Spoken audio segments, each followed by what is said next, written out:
आणि एक महत्त्वाची बातमी आहे, केंद्रीय गृहमंत्री अमित शहा आता मुंबईत दाखल झाले आहेत। अमित शहा हे मुंबईत पोहोचले। महायुतीच्या शपथविधीसाठी अमित शहा आता मुंबईमध्ये दाखल झालेले आहेत। तर अमित शहा मुंबईतील सह्याद्री अतिथीगृहावर जाणार आहेत। सह्याद्री अतिथीगृहावर देवेंद्र फडणवीस, अजित पवार आणि एकनाथ शिंदे हे शहांची भेट घेणार आहेत।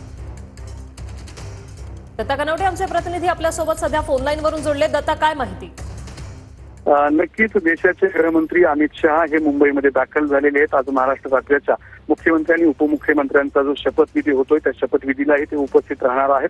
मात्र तत्पूर्वी सह्याद्री अतिथीगृहावरती अमित शहा यांची महत्वाची बैठक पार पडणार आहे। या बैठकीला राज्यातले सर्व महत्वाचे नेते, त्याचबरोबर एकनाथ शिंदे, देवेंद्र फडणवीस, अजित पवार हे सुद्धा उपस्थित होणार आहेत। खरं तर एकनाथ शिंदे हे जे गृहमंत्री पदासाठी किंवा शपथ घेणार की नाही या संदर्भामध्ये जो संभ्रम निर्माण झाला होता त्या पार्श्वभूमीवरती सुद्धा या बैठकीमध्ये चर्चा होणार आहे। आणि ही चर्चा झाल्यानंतर शपथविधीसाठी सुद्धा अमित शहा सह्याद्री अतिथीगृहावरून आझाद मैदानाकडे रवाना होणार आहे। नक्कीच दत्ता, धन्यवाद तुम्ही दिलेल्या या माहितीसाठी।